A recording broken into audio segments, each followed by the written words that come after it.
Las olas de calor, te doy un dato muy sencillo también, se han prácticamente duplicado en los últimos 20 años las Islas Canarias, ¿no?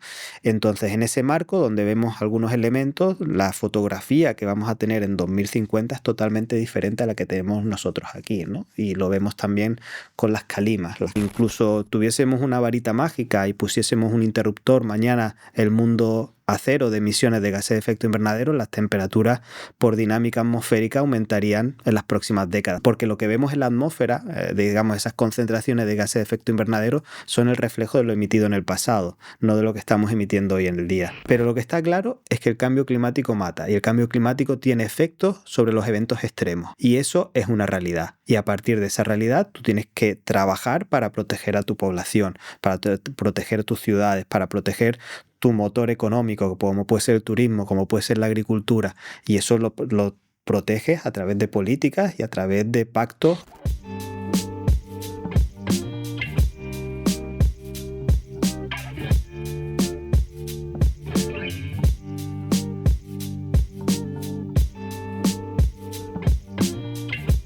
Buenos días, les damos una vez más la bienvenida a Efecto Folelé. Hoy tenemos con nosotros a Abel López, profesor de la Universidad de La Laguna, experto en climatología y riesgos naturales. Abel, sé que eres una persona muy ocupada, te agradezco que estés hoy aquí con nosotros, bienvenido. Gracias a ti, Geray, el placer es mío estar aquí con ustedes. Como saben, estamos tratando aspectos de la realidad canaria que están relacionados con la vivienda y el turismo, y no queríamos terminar este especial sobre lo que es la situación de Canarias sin tratarlo también desde un punto de vista medioambiental.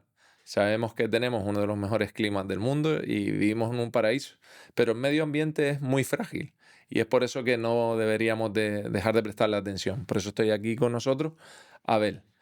Abel, en 2022 tuvimos el susto del ciclón Hermín y tú dijiste que la trayectoria de estos fenómenos cada vez se aproxima más a las islas. Para la gente que nos está viendo y nos está escuchando y piensa que Canarias siempre va a ser una primavera tranquila, ¿qué tan cerca estamos de ver huracanes reales golpeando Tenerife o Gran Canaria? ¿Acaso se nos ha roto ese motor de nuestro clima, el anticiclón de las Azores? Tenemos que entender varias cuestiones, ¿no? La primera es que tenemos que borrar de nuestro imaginario eso de eterna primavera en las Islas Canarias. En las Islas Canarias tenemos un clima bastante benévolo, pero es un clima donde también pasan cosas, ¿no? Y eso es una de las cuestiones más importantes. Y pasan cosas como puede ser un fenómeno de origen tropical, como tuvimos en el año 2005 o Delta, ¿no? Pero es que hemos tenido otros fenómenos, lo que pasa es que la gente los conoce muy, muy poquito.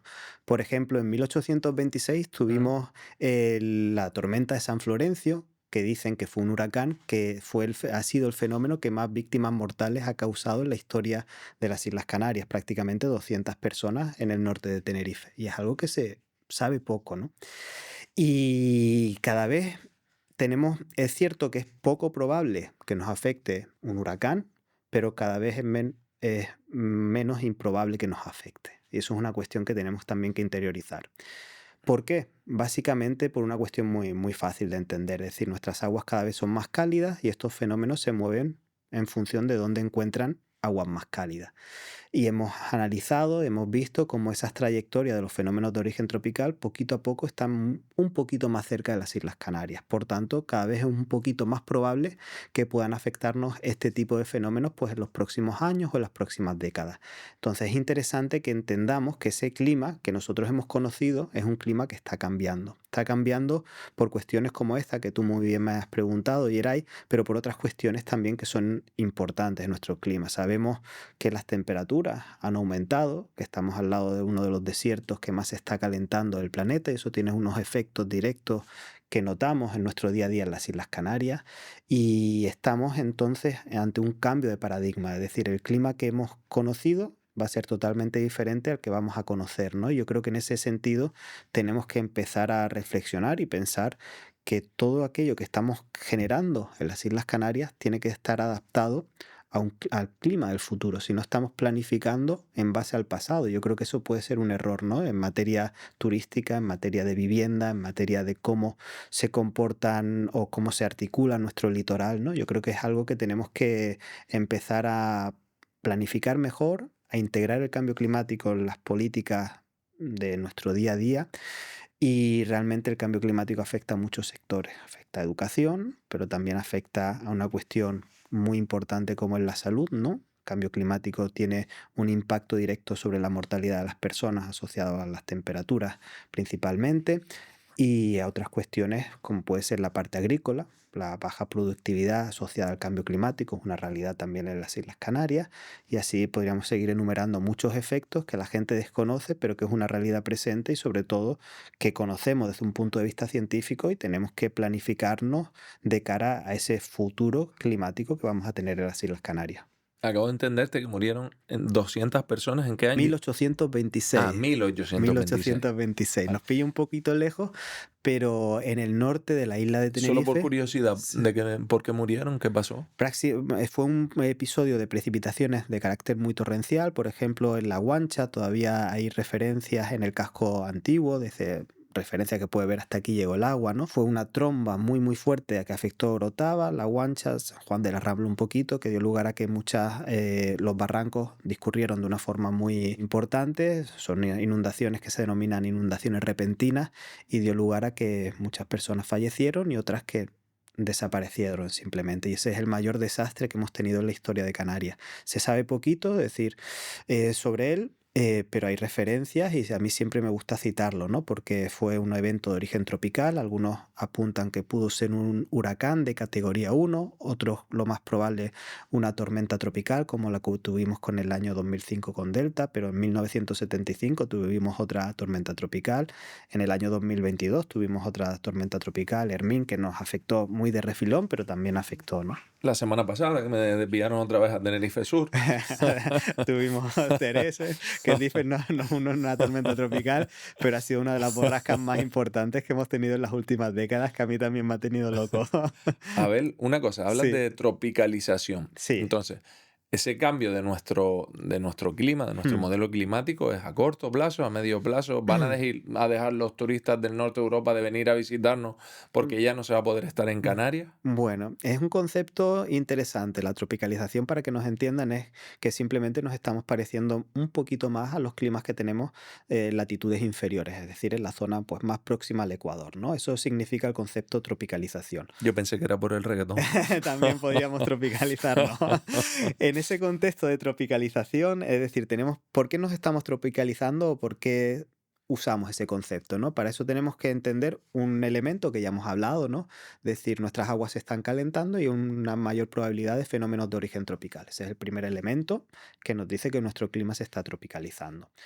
El siguiente elemento que nos dice que nos estamos tropicalizando es que cada vez tenemos pues noches más cálidas, esas noches que se denominan noches tropicales. Ahí ya tenemos una pista, ¿no? Que son aquellas noches por encima de 20 grados centígrados, que en una ciudad como Santa Cruz de Tenerife, pues prácticamente 2/3 del año tenemos temperaturas por la noche donde el termómetro no baja de esos 20 grados centígrados. Después tenemos las noches ecuatoriales por encima de 25 grados y lo que se denominan noches infernales o noches tórridas por encima de 30 grados. Eso está aumentando a un ritmo muy importante en las Islas Canarias. Prácticamente en las últimas 3 décadas ha aumentado aproximadamente un 56% el número de noches tropicales en las Islas Canarias. Es decir, muchísimas, ¿no? Y el tercer elemento que nos dice que nosotros nos estamos tropicalizando en nuestro sector tiene que ver con la lluvia, con la precipitación. Nosotros sabemos que la tendencia de la precipitación, independientemente de lo que hemos vivido en estas últimas semanas, es que está lloviendo un poquito menos y se espera que para final de siglo pues llueva aproximadamente un tercio menos en Canarias, ¿no? Ya de por sí llueve bastante poco. Piensa que en Santa Cruz suele llover 230, 240 litros al año, que no es nada prácticamente, ¿no? Con la precipitación, ¿por qué nos estamos tropicalizando? Por una cuestión muy sencilla de entender. Es decir, nuestro clima respecto a las precipitaciones es un clima mediterráneo, es decir, cuando más llueve es en el invierno. Y estamos observando cómo esa precipitación, que normalmente era meramente invernal, se está desplazando hacia la primavera y hacia el otoño. Y lo que es rasgo de que nos estemos tropicalizando es que está lloviendo más en verano. Y esto es típico de los climas tropicales y los climas ecuatoriales. Es decir, que llueva en verano no es normal en un clima mediterráneo como el que solemos tener en Canarias, ¿no? Respecto a las precipitaciones. Por tanto, si sumamos aumento de las temperaturas, sumamos aumento de las noches tropicales y sumamos que cada vez está lloviendo más en verano, tenemos los tres factores que nos explican que nuestro clima se está pareciendo un poquito más a lo que tenemos por debajo de nosotros. Entonces, en ese marco, tenemos que entender que a un medio plazo, es decir, a mí no me gusta hablar de 2100 porque ninguno de nosotros estaremos aquí, ¿no? Es como una fotografía muy lejana, pero 2050, que sí que está a la vuelta de la esquina, sí que nuestro clima va a ser totalmente diferente, con un aumento de las temperaturas, que es el elemento al final que más notamos en nuestro día a día y notamos principalmente cuando tenemos olas de calor, cómo aumenta esa frecuencia de olas de calor, ¿no? Las olas de calor, te doy un dato muy sencillo también, se han prácticamente duplicado en los últimos 20 años en las Islas Canarias, ¿no?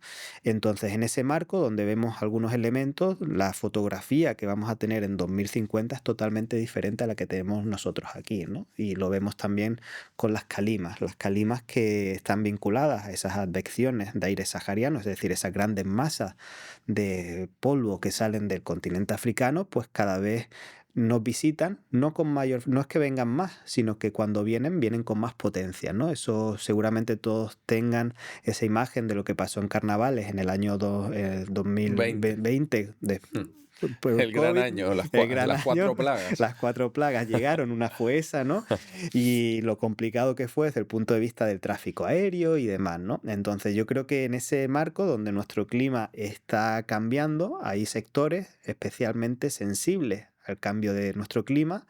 Uno es la agricultura, principalmente, ¿no? Y otro es nuestro gran motor económico, que es el turismo. El turismo es el principal, digamos, sector que más estrategias de adaptación frente al cambio climático debe implementar en las Islas Canarias. A ver, y lo que yo veo entonces, Hmm. si se da ese cambio climático, yo creo que tú y tu equipo habéis publicado temas sobre el crecimiento del nivel del mar, que puede ser desde centímetros hasta metros. Sí. Pero sin embargo, seguimos sin cuidar los paseos marítimos, construyendo en primera línea del Sí, mar. ¿Qué va a pasar con eso? ¿Cómo podemos prepararnos? ¿Hacia dónde vamos? sí, es muy interesante eso, Yeray, porque hay una cuestión, yo siempre digo que seguimos planificando para el pasado, no para el futuro.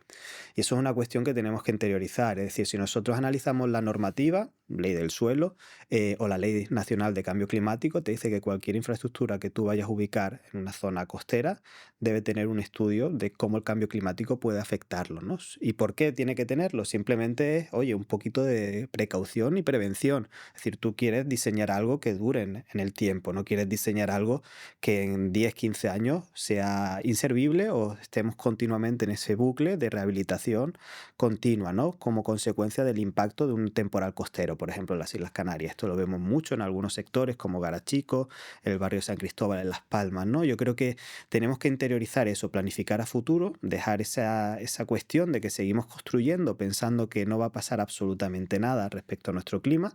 Nuestro clima es cambiante, nuestro clima va a seguir cambiando, sabemos cómo va a cambiar. Afortunadamente, la evidencia científica es una realidad y nos aporta una, pues lo que va a pasar en el futuro con un nivel de certeza bastante amplio, y en ese nivel de certeza bastante amplio las administraciones tienen que empezar a tomar en consideración esas cuestiones. Yo sé que es muy difícil cuando estamos, sobre todo cuando trasladamos el cambio climático a las escalas locales, que algunas entidades o corporaciones municipales entiendan que en su prioridad debe estar el cambio climático, ¿no? Pero es que al final está tú como servicio público, como administración o como responsable político, tu primer objetivo es salvaguardar la vida de las personas, ¿no? Yo creo que en ese marco tenemos que salvaguardar principalmente las vidas de las personas más vulnerables, ¿no? Todas las personas no tienen la misma capacidad de adaptación que se denomina. ¿Qué es la misma capacidad de adaptación? Y te lo pongo con un ejemplo muy sencillo. Es decir, tú en tu vivienda puedes tener un aire acondicionado que te permita convivir con una realidad térmica o con unas temperaturas muy elevadas en el exterior, pero una persona que no tenga aclimatizada su vivienda, pues no va a tener, digamos, una zona de confort para convivir con una nueva realidad térmica en las islas, ¿no? Y así podemos trabajar en muchas cuestiones vinculadas con De ahí eso. la importancia de que, por ejemplo, los certificados de eficiencia energética Hmm. no se conviertan en un mero formalismo. No deberían convertirse en un mero formalismo, principalmente también para que tú puedas acometer medidas de mejora en tu vivienda. Yo creo que es una cuestión que también se tiene que mejorar mucho actualmente, y esto ya seguramente tú me puedas corregir, No, son meros, son meros formalismos realmente sí. que yo creo que distan mucho de la realidad energética de una vivienda. Simplemente, pues, Ahora para se venir. cumple la normativa, probablemente vendrá de Europa, pero no Exacto, sé. yo creo que no reflejan estrictamente desde el punto de vista energético cómo es una vivienda actualmente.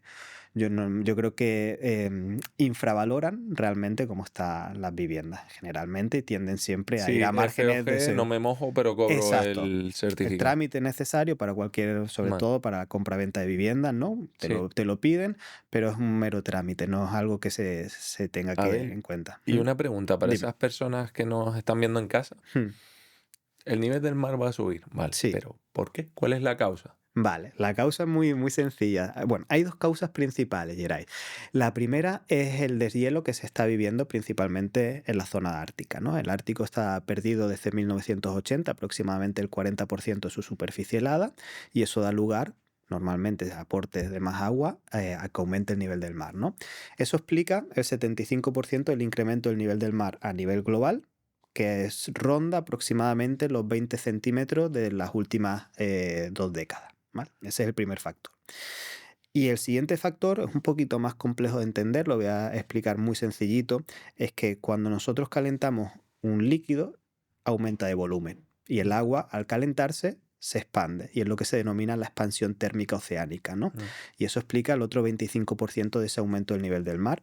Eso se traslada muy bien a las Islas Canarias y sabemos que para final de siglo todo apunta que aproximadamente el 10% de la superficie de nuestras playas serán afectadas. Ya sabemos con estudios que hemos realizado que los temporales marinos cada vez tienen mayor incidencia en nuestro territorio porque también esas olas pueden penetrar con mayor profundidad, pues tierra adentro, y eso también implica una serie de cuestiones interesantes, es decir, si el nivel del mar va a aumentar aproximadamente entre 80 y 1 metro en las Islas Canarias para final de siglo, que 80 centímetros y 1 metro, eso va a cambiar cuestiones, va a cambiar vinculado con la ley de costas, ¿no? Los deslindes que se vinculan con ella.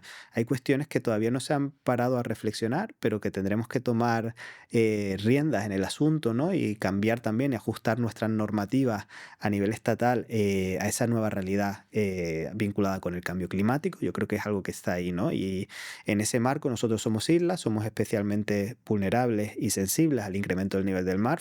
Puede ser uno de los factores junto a las temperaturas que más nos deberían preocupar, es decir, hay otros riesgos también importantes, pero yo siempre digo que las temperaturas y el incremento del nivel del mar son los dos elementos que más nos deberían preocupar asociados a cómo adaptarnos en las islas, ¿no? Y después, vinculado a esa cuestión y enlazo con una cosa que antes me preguntaste sobre qué va a pasar con el turismo, ¿no? Con el mm, turismo, ya te decía, se tiene que adaptar y se tiene que adaptar porque es un hecho, es un dato que aproximadamente pues, el 90, el 92% de los que nos visitan es por nuestras condiciones climáticas. Si no, Islandia tendría 15 o 16 millones de turistas, igual que tenemos nosotros, mm. porque tienen paisajes, tienen todo exactamente igual, pero tienen un clima infernal. Nosotros tenemos un clima que favorece pues, que venga la gente, ¿no?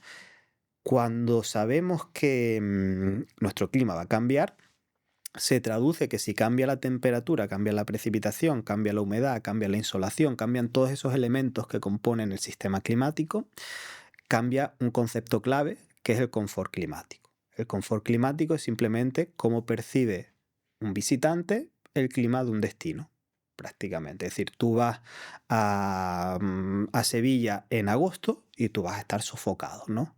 Pues imagínate que las temperaturas aumentan aquí en verano principalmente, pues no deja de ser va a dejar de ser un lugar tan apetecible como es en la actualidad, simplemente pues porque esas condiciones climáticas cambian y te da otra sensación de experiencia en el destino, ¿no? Y eso es una cuestión que tenemos que trabajar. Esto no significa que vayamos a tener turismo cero, no. Pero sí que son elementos que tenemos que introducir en la ecuación para que nuestro modelo turístico, que es bastante desequilibrado en ese aspecto, pues vaya equilibrándose más teniendo en cuenta pues otros parámetros que son muy olvidados como es el cambio climático. Don Fernando, tenemos que hacernos con Groenlandia antes que otras superpotencias, ¿eh? Totalmente. creo que eres presidente del Comité de Expertos de la Agenda Canaria para Sí. el 2030, ¿no? Hmm. Tienes datos en la mano y, como sabes, la ONU indica que por cada euro invertido en prevención o por cada dólar, nos ahorramos más o menos 7 en las consecuencias de un desastre. Hmm. Pero también has advertido que ni siquiera estamos preparados para el clima actual, mucho Hmm. menos para el futuro. Cuando te sientas con los políticos a explicarles pues que las lluvias van a ser más torrenciales, más concentradas, Hmm. ¿te escuchan de verdad o la administración sigue Guau. pecando de falta de visión a largo Aquí, plazo? aquí te puedo decir mucho. Pues venga, Vamos, mójate, no, no, no. expláyate. Es decir, vamos a ver. Es cierto, primero, hay una cuestión que me gusta muchísimo, que has hablado de la prevención, ¿no? Cómo invertir en prevención es al final ahorrar dinero. Y eso es Mm, una cuestión que tenemos que tener muy clara. Ahorrar dinero, y esto lo vemos muy bien, cuesta más extinguir un incendio que invertir en prevención para que ese incendio no pase, ¿no? Y ahí tenemos un amplio espectro de mejora, pues la forma en la que gestionamos nuestros montes, nuestras mm, medianías y demás, ¿no? Yo creo que eso es un concepto que tenemos que trabajar e interiorizar mucho más como sociedad, pero también como mm. administración pública. Y es una de las grandes olvidadas, esa parte de la prevención. La parte política, ¿qué pasa? Es cierto, vamos a empezar desde lo más elevado, que es a nivel internacional, y después, si quieres, entramos un poquito en Vale. materia más local, ¿no? Es decir, a nivel internacional actualmente hay un cambio político bastante comprometido para la acción climática. Es decir, determinados países como Estados Unidos, pues están negando la evidencia científica y desvinculando todas sus políticas del cambio climático. Y esto es un poco peligroso, a mi modo de entender, porque al final son uno de los principales causantes, simplemente por el volumen de gases de efecto invernadero que emiten a la atmósfera, y por tanto tienen una gran responsabilidad de lo que le puede pasar a otros países más vulnerables, ¿no? Eso Pero eso no son fake news. no son fake news. El cambio climático existe, El ¿vale? cambio climático existe, el Está nivel del demostrado. mar está Ah, aumentando. Ojalá fuesen fake news, mira lo que te digo. Ojalá fuese todo una gran mentira de los científicos, que lo que queremos es ganar más dinero, que no nos pagan más por publicar y decir que el y cambio además hay climático es una gente muy realidad. inteligente que ahora ha elaborado la teoría de que siempre el clima ha cambiado a lo largo de la historia y que siempre ha habido E- épocas de Esa, hielo, e- épocas de calor y de deshielo. esa es buena, esa es buena. Y antes de responder a los políticos, te voy a hablar de eso. Porque es cierto, nuestro el planeta Tierra pues tiene fases climáticas, digamos, periódicamente, ¿no? Es Mm. decir, cambio climático de origen natural es una realidad, siempre ha existido y siempre va a existir. Eso no es nada nuevo, no estamos descubriendo la luz, ¿no? En ese marco, lo que no se dice es que estamos ante el aumento de la temperatura más elevado seguramente en el último millón de años, más rápido, Millón de años. milloncito de años, que se dice Mm. poco. Las emisiones de CO2 prácticamente tendríamos que viajar hacia la era jurásica para tener una concentración similar, es decir, con los dinosaurios. Es decir, entonces, claro, todo es muy relativo. Es decir, el aumento térmico y de concentraciones de CO2 tan rápido como el que hemos tenido en la actualidad, o estamos teniendo en los últimos, desde la revolución industrial, para no vernos un poquito más atrás, no tenemos precedentes.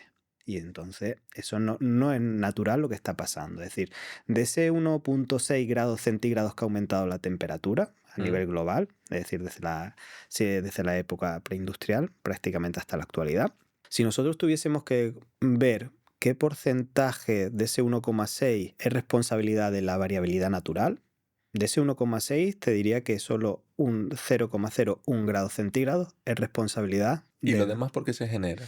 Lo demás se genera pues porque el cambio climático afecta a tantos sectores que genera conflicto de intereses en muchos casos. Es decir, conflictos de intereses a nivel económico, de las grandes empresas productoras de petróleo Pero principalmente. eso, el cambio, ese 1,6 que se genera sobre todo por todo el petróleo que quemamos. La causa directa son las emisiones de gases de efecto invernadero vinculadas a la quema de combustibles fósiles, carbón y derivados del petróleo. Pero luego te dicen que tengas coche eléctrico, pero también dicen que para ser un coche eléctrico también se emite Se emite huella todo, de carbono. todo emite gases de efecto ¿Y es invernadero, más todo. positivo tener coche eléctrico para el medio ambiente o es más o menos lo mismo que un motor de combustión, Mm, teniendo en cuenta lo que se emite para fabricar esas baterías que luego no contaminan? la cuestión es con qué vas a mover ese coche eléctrico. Si lo vas a mover con un combustible quemado en una refinería para cargarlo en tu casa, entonces no es muchísimo menos eficiente que comprarte casi un coche de gasolina. La huella ecológica simplemente de la producción, de las baterías y demás. La cuestión es que todos los vehículos eléctricos deberían estar conectados a fuentes renovables. Eso realmente es lo eficiente, es a lo que debemos aspirar. Pero si tú vas a conectar tu vehículo y al final gran parte de esa energía va a proceder, por ejemplo, de la quema de combustible en la central térmica de Calhetilla, pues no es lo mejor. Es decir, en eso yo creo que se están dando pasitos, cada vez el avance de las energías renovables es mayor a nivel nacional, en Canarias también no vamos mal, deberíamos ir un poquito mejor, pero no estamos mal si nos comparamos al contexto nacional. Y eso es lo que tenemos que aspirar, pero realmente lo que tenemos que intentar es que haya menos coches, no que haya los mismos coches eléctricos. Vale. Y acabo de experimentar una epifanía, o sea, Sí, claro, mi coche es eléctrico y por lo tanto mi coche no contamina, pero yo no había pensado en ese eslabón anterior. ¿Cómo cargo yo mi coche ahí eléctrico? está Yo la estoy clave. cargando el coche eléctrico, pero ¿de dónde viene la energía con la que cargo el coche Exacto, eléctrico? esa es la Que es clave. en lo que nadie piensa. Incluso yo, que a Sí, través de sí, ti ahora es cuando estoy. claro. ¿Y cómo debería ser esa energía que me da a mí la energía para cargar mi coche eléctrico? Debería ser una energía limpia en gran porcentaje. Es ¿Y eso decir, es factible aquí en Canarias? estamos en transición, pero claro, nuestro sistema siempre tiene que también tener la garantía de que por las condiciones de sol o de viento no se puede generar tanto volumen, pues tenemos que tener algo constante y estable. Y eso lo único que Solar. nos lo da ahora, no, ni el da solar, lo único que lo da es la quema de combustibles fósiles. No tenemos hidroeléctrica, no tenemos grandes saltos de presa, salvo en algún caso concreto en Gran Canaria. Y lo único que nos daría independencia de eso, que es algo que se está explorando, es todo lo que tiene que ver Hidrógeno. con la geotermia. Geotermia. La geotermia, igual que Aquí Islandia, había mucho interés que ahora en mismo geotermia. están con esa cuestión. Yo creo que si se pudiese demostrar que hay posibilidad de explotar geotermia, como en el caso de Islandia, eso sí que nos daría un suministro constante y estable. Como sé que mi padre me va a preguntar luego en casa qué es la geotermia, podemos explicar a la gente que a lo mejor no está familiarizada con los términos qué es la geotermia y la diferencia entre la alta altampía y la baja. Es simplemente la energía procedente del interior de la Tierra que nosotros podemos sacar, podemos calentar un líquido como es el agua y generar vapor de agua para mover turbinas y generar electricidad. Eso en los territorios volcánicos como Islandia es muy fácil, en el Mm. caso de Islandia, simplemente por las temperaturas que hay en el subsuelo permiten de una forma rápida calentar y mover turbinas, y ahora se está viendo en las Islas Canarias si eso es posible, ¿no? Y retomando lo que me comentaba de la parte política, que no te he Eso. respondido, es decir, parezco un Parece discurso político. político Venga, mójate. no, es decir, a nivel internacional ahora mismo sí que tenemos un problema simplemente por los movimientos políticos, ¿no? Yo creo que eso es algo preocupante desde el punto de vista de la acción climática, que se han dado grandes avances en los últimos años con el denominado Acuerdo de París, que intentaba limitar la temperatura en la medida de lo posible por debajo de 1,5 grados. No lo hemos Estados cumplido. Unidos salió, ¿no? Estados Del Unidos Tratado de París. salió, sí, ¿China está o China está, pero con compromisos no a su vinculantes manera? a su manera. Es Vale. igual que si me pregunta, ¿Rusia está? Pues igual, con Y la Unión compromisos no. Europea dando ejemplo, pero trayendo todo el gas de Rusia. Exacto, la Unión Europea es el único contexto donde las emisiones de gases de efecto invernadero han disminuido a Vale. nivel global. Es decir, el resto de países, bueno, Estados Unidos ha disminuido algo, también las emisiones, pero el resto de países no ha disminuido las China emisiones. no.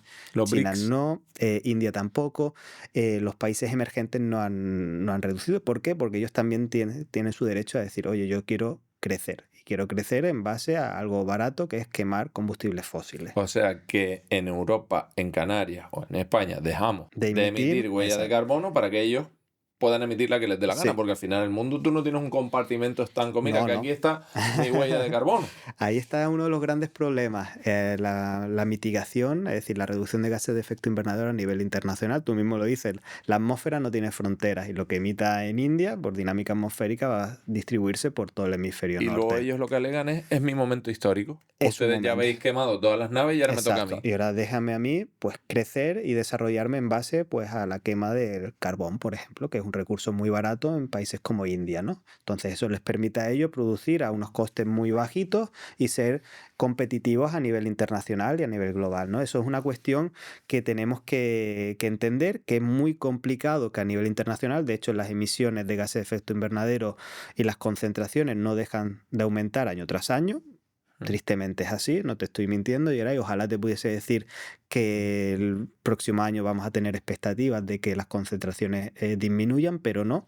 Es más, si incluso tuviésemos una varita mágica y pusiésemos un interruptor mañana, el mundo a cero de emisiones de gases de efecto invernadero, las temperaturas por dinámica atmosférica aumentarían en las próximas décadas, seguirían aumentando aunque no emitiésemos nada en los próximos años, porque lo que vemos en la atmósfera, digamos esas concentraciones de gases de efecto invernadero, son el reflejo de lo emitido en el pasado, no de lo que estamos emitiendo hoy en el día. Lo que estamos emitiendo hoy lo veremos en el futuro, ¿no? El Mm. impacto que tiene. Entonces, en ese marco, pues es complicado, es decir, que la sociedad entienda que puede contribuir a un problema tan global como es las emisiones de gases de efecto invernadero, al final es complicado, ¿no? Yo siempre digo, ¿no? Que nosotros emitimos poco, cierto, pero tenemos que verlo más como un modelo de aspiración hacia un modelo territorial mucho más sostenible, independientemente de lo que pase a nivel global. Yo creo que eso es algo también interesante, es decir, nosotros tenemos que hacer las cosas bien simplemente porque queremos vivir en un territorio pues más afable, más agradable, con mayor calidad de aire que lo que vivimos en la actualidad. Independientemente de que India siga aumentando, de que China siga aumentando, de que Brasil o que otros países sigan aumentando sus emisiones de gases de efecto invernadero. Y ahora me voy a ir un poco del contexto en el que estamos. Ahora Mm. los grandes tecnócratas están centrándose, si no me equivoco, en lo que se llama fisión nuclear, ¿puede ser? Sí. ¿Qué diferencia hay entre la fusión y la fisión y por qué se tiende a intentar conseguir esa fisión? ¿Podría ser una energía limpia y segura? Podría ser una energía limpia y segura. Creo que había una noticia que salió que China está trabajando y dando avances en la fisión nuclear. Esa es una energía que podría ser limpia, tiene la ventaja de que no tiene esos residuos que tiene la fusión nuclear tradicional vinculada a los residuos nucleares, ¿no? Que ese es el principal miedo, ¿no? que hay, aunque la nuclear pues también tiene sus detractores y gente a favor. Yo creo que permite una cuestión que no permite la quema de combustibles fósiles, que es que es una energía pues que no tiene emisiones de gases de efecto invernadero.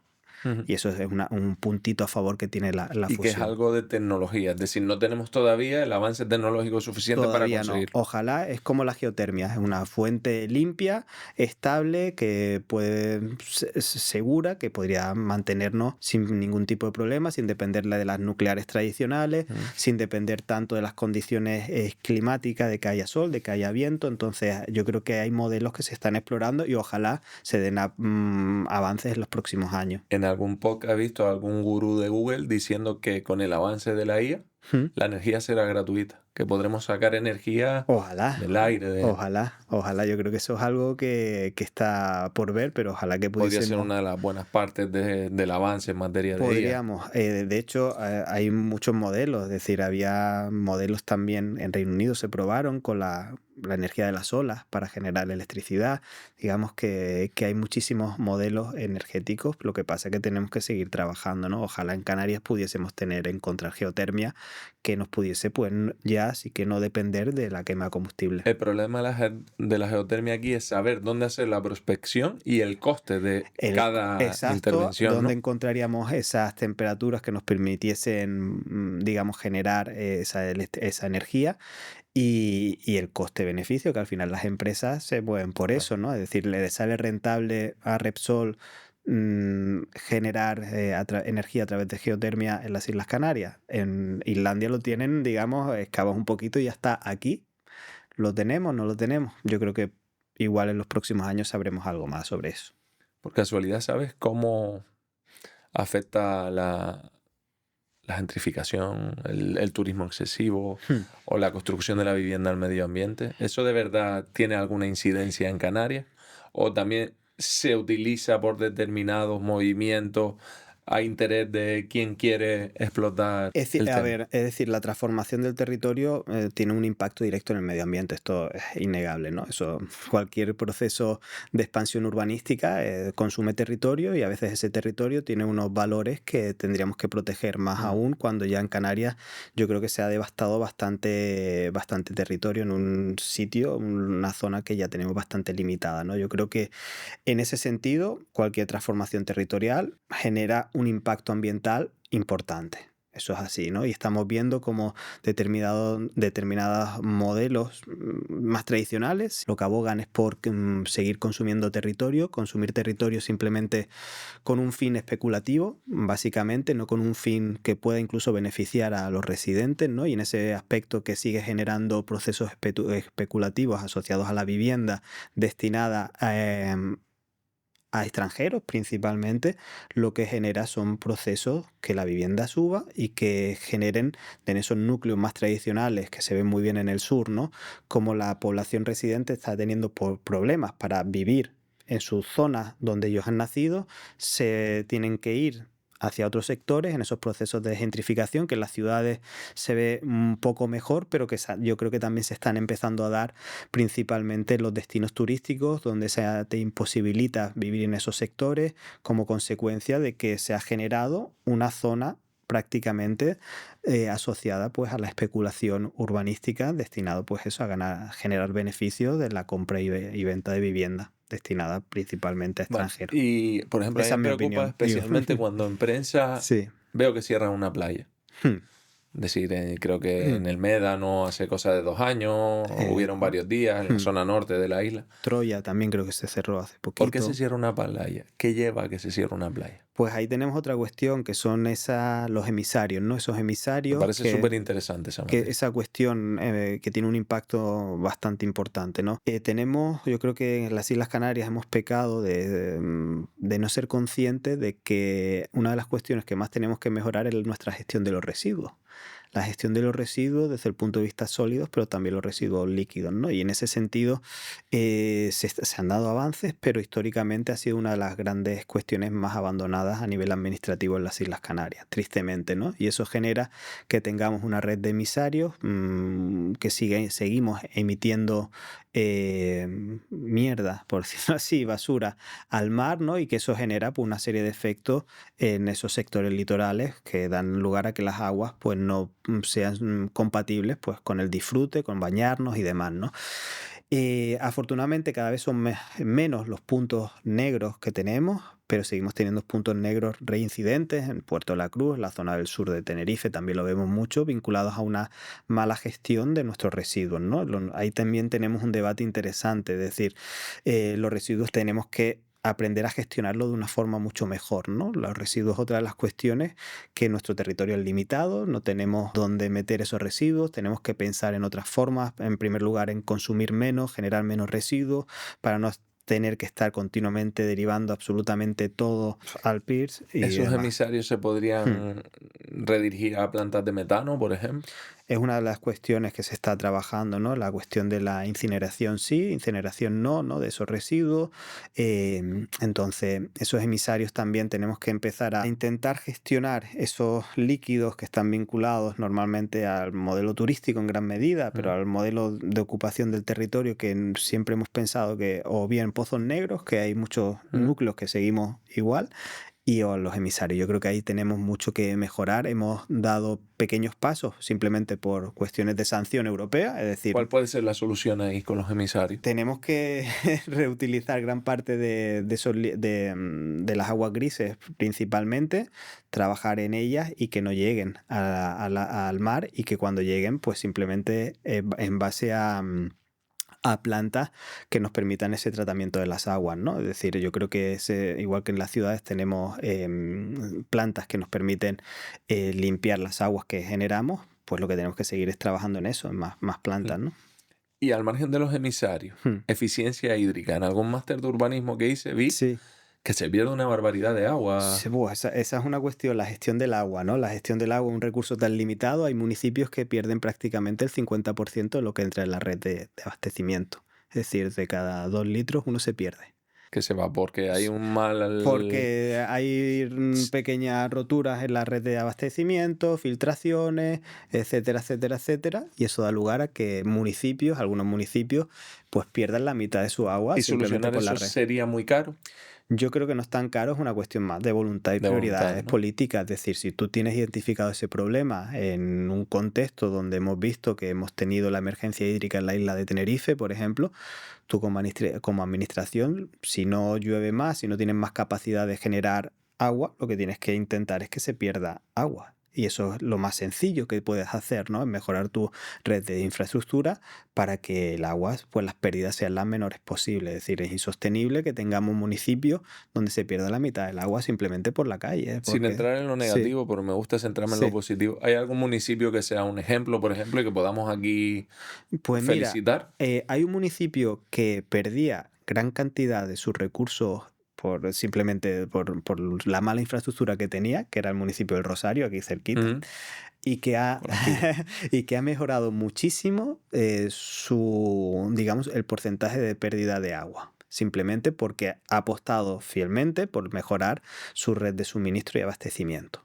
Pero son decisiones políticas al Ujú, final. Es decir, esto no es una cuestión ni casi de color político, es una cuestión de claro. persona, de alcalde, que considera una prioridad absoluta esto. Es igual que si hablamos de la gestión o la reducción del riesgo, ¿no? Son cuestiones que trascienden al color político, es simplemente entender que es una prioridad para ti y eso es por eso a veces es tan importante quien gobierna determinadas cuestiones o determinadas administraciones, pues para reducir el riesgo, para reducir las pérdidas de agua, para mejorar la gestión de nuestros espacios forestales, etcétera, etcétera. Son prioridades al final. Y cuando hablan los expertos de hidrógeno verde, ¿a qué se refieren? Buah, ahí ya me pillas, ¿eh? La cuestión es otra fuente limpia, digamos, Es de como energía que energía, viene del agua, ¿no? energía del agua, simplemente, que puede ser, digamos, que se está explorando las pilas de hidrógeno, por ejemplo, también Ujú, para los vehículos, ¿no? Y que puede ser otra alternativa interesante desde el punto de vista de la eficiencia ujú. energética, principalmente también para la movilidad. Lo que antes te decía, es decir, si nosotros estamos generando lo que tú vas a enchufar en tu coche, que es eléctrico, que es un buen paso,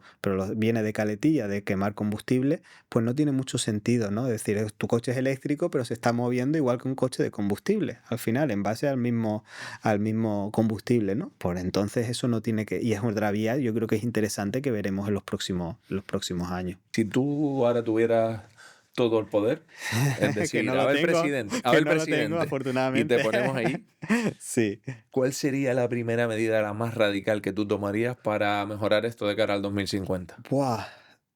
Una que yo creo que estaría de la mano, yo creo que como político, es aligerar la carga burocrática. Yo creo que eso es lo que está matando Sí. al cambio climático y a otras muchas cuestiones. Es decir, tú ponte, Geray, que tú eres ahora, te la hago yo, que eres Sí, alcalde del municipio de Adeje, ¿no? sí. Que tienes la posibilidad de adaptar tu frente marítimo porque dices, mira, me interesa que mis playas y mi paseo marítimo pues puedan convivir en 2050 frente al incremento del nivel del mar y seguir teniendo pues un paseo marítimo adaptado, ¿no? Tú como alcalde empiezas con las cuestiones burocráticas, licitas. José Miguel, está de broma, te quedan otros 40 años Eso, en ADG, ¿eh? sí, Que no quiero problemas. Adeje, Arona, el que quiera, Vale. del sur. O Santa Cruz de Tenerife, me sirven todos, Mira a ver, no me la líes. me sirven todos menos Tegueste que no, Vale, y Vilaflor que no venga, tienen costa, dime. y el tanque. Imagínate, tú quieres diseñar una obra para adaptarte frente al cambio climático, un dique y demás. Empiezas con el proyecto, con la licitación, con el desarrollo de Sí. obra, todos esos procesos que una cuestión que deberías intentar desarrollar por una vía urgente en un año, pues puedes irte a 4 o 5 años para una obra sencilla de adaptación frente al cambio climático. Eso es incompatible con los ritmos que lleva el cambio climático. Yo creo que eso es lo que está matando la acción climática a nivel nacional, por mucha ley que es muy importante que tengamos a nivel nacional, por mucho aparato burocrático que tenemos en las Islas Canarias, que a nivel de materia de acción climática es uno de los referentes a nivel nacional, y esto también lo quiero dejar claro. Es decir, estamos muy por delante de otras muchas comunidades.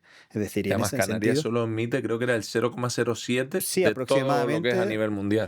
en nada, pero en materia de mitigación estamos haciendo muchas cosas y en materia de Vale, adaptación estamos haciendo cosas, pero lo que nos está ahogando es básicamente la la burocracia. burocracia. Vale. La burocracia, y yo siempre pongo un ejemplo y seguramente estará por prensa, pero siempre digo, con la misma urgencia que tomamos medidas frente a la pandemia, se deberían Mm, tomar medidas frente al cambio climático. Es decir, hay posibilidades administrativas para desarrollar infraestructuras por la vía de urgencia, y el cambio climático es una cuestión de urgencia. No podemos estar esperando para hacer un dique, para hacer una obra de adaptación frente al cambio climático años, cuando eso es Pero incompatible para con el eso está ritmo. la figura del proyecto de interés insular o de interés autonómico. Hay muchísimas figuras, me imagino, ahí a nivel legal que nos permitirían, yo creo, pues aligerar un poco los plazos. Es decir, al igual que cualquier infraestructura que queramos diseñar en materia climática, pensemos en refugios climáticos, y Mm. era y ahora.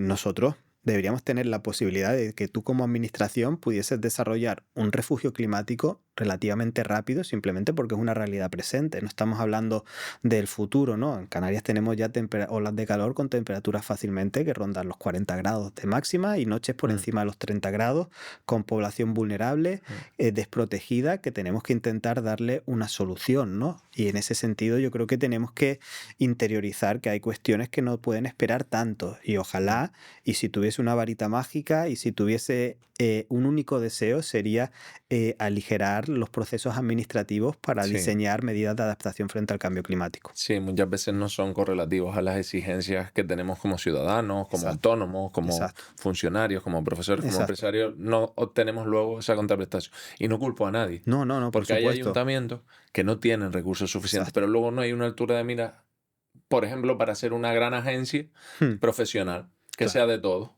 Pues oye, tenemos una agencia comarcal que va a ayudar a facilitar a esos pequeños ayuntamientos. Y luego encima te encuentras que en función del partido Hmm, que gobierna en un municipio, en un cabildo, se ponen palos en las ruedas. claro. Y luego también se utilizan los juzgados para hacer política. Y Hmm. los mismos funcionarios tienen miedo de adoptar decisiones por las consecuencias.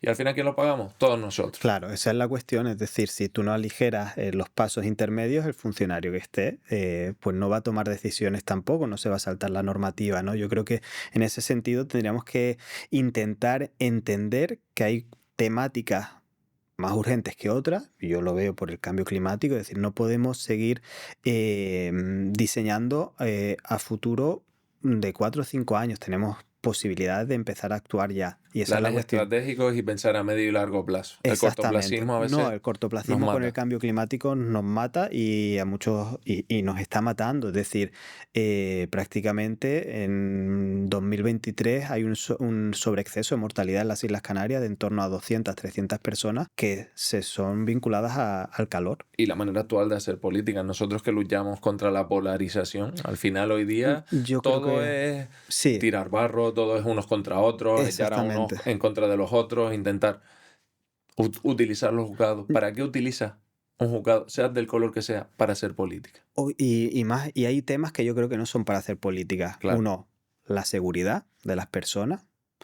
Y entroncado con la seguridad está el cambio climático. Es decir, si aumenta la intensidad y frecuencia de algunos eventos extremos, vamos a tener más impactos territoriales. Nuestras ciudades deberían estar un poco mejor preparadas que los que están en la actualidad, simplemente para que absorban esos impactos, y en el futuro, pues una precipitación muy intensa pues no genere ningún tipo de daño. Eso es el objetivo al final, ¿no?, que tenemos, reducir el riesgo, y se reduce de muchas formas. Se reduce a través de este podcast, por ejemplo, que estamos informando y formando a la ciudadanía, se reduce a través de la parte administrativa, se reduce a través de la parte estructural, de infraestructura, se reduce trabajando prevención, se reduce a través de la respuesta, es decir, a través de medios y recursos, se reduce de muchas formas, pero para eso tenemos que no polarizar cuestiones vinculadas con las emergencias ni con el cambio climático.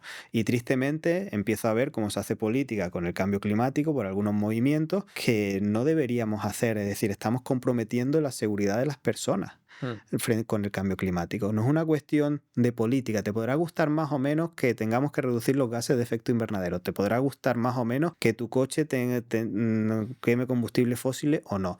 Pero lo que está claro es que el cambio climático mata y el cambio climático tiene efectos sobre los eventos extremos. Y eso es una realidad. Y a partir de esa realidad tú tienes que trabajar para proteger a tu población, para proteger tus ciudades, para proteger tu motor económico, como puede ser el turismo, como puede ser la agricultura. Y eso lo proteges a través de políticas y a través de pactos de Estado, pactos regionales, donde se vertebren y se instauren pues cuáles deben ser los pilares fundamentales de cara al futuro de Canarias, independientemente de quién esté gobernando. Yo en ese sentido creo que es lo que debemos aspirar como sociedad y como región, que debe ser referencia en materia de adaptación al cambio climático, porque pocos sectores, diría que ninguno, Geray, a nivel nacional va a ser tan afectado por el cambio climático como las Islas Canarias. Pues a mí me hace reflexionar. Vivimos de nuestro clima en cierta medida, dependemos del medio ambiente y de nosotros depende cuidar. Y ya no solo por nosotros, me imagino que muchos de los que están viendo tengan hijos en casa. Les pido que miren para ellos y que piensen en qué Canarias les quieren dejar. Sin más, Abel, darte muchísimas gracias, decirte que esta siempre va a ser tu casa. Tú eres un miembro ya más de la comunidad, porque además seguro que vamos a estar vinculados durante mucho tiempo. Y si quieres dar algunas últimas palabras. Nada, simplemente agradecerte, Geray, la oportunidad de poder transmitir y difundir un poquito el mensaje, que siempre es importante tener espacios como este para trasladar pues lo que sabemos en la academia, pero trasladarlo de una forma mucho más sencilla, más cercana. Y en ese sentido yo también me sumo a tu última reflexión, ¿no? Es decir, trabajar por las Canarias del futuro, por las generaciones del futuro, que suelen ser las grandes olvidadas cuando nosotros planificamos. Es decir, no estamos pensando en las generaciones que están naciendo ni en las generaciones que van a nacer, ¿no? Yo creo que en ese sentido tenemos que mejorar eso y trabajar por una Canarias mejor adaptada frente al cambio climático, que es posible, y una Canarias mucho más resiliente frente a los eventos extremos. En ese sentido te doy las gracias por traer también un trocito de la Universidad de La Laguna aquí a este podcast y darte la enhorabuena por la iniciativa. Gracias. Hoy te llevas a Thor. Thor. Que significa trueno. Muy bien Trueno. elegido, doctor Zenón. Total. Muchísimas gracias. Gracias a ti.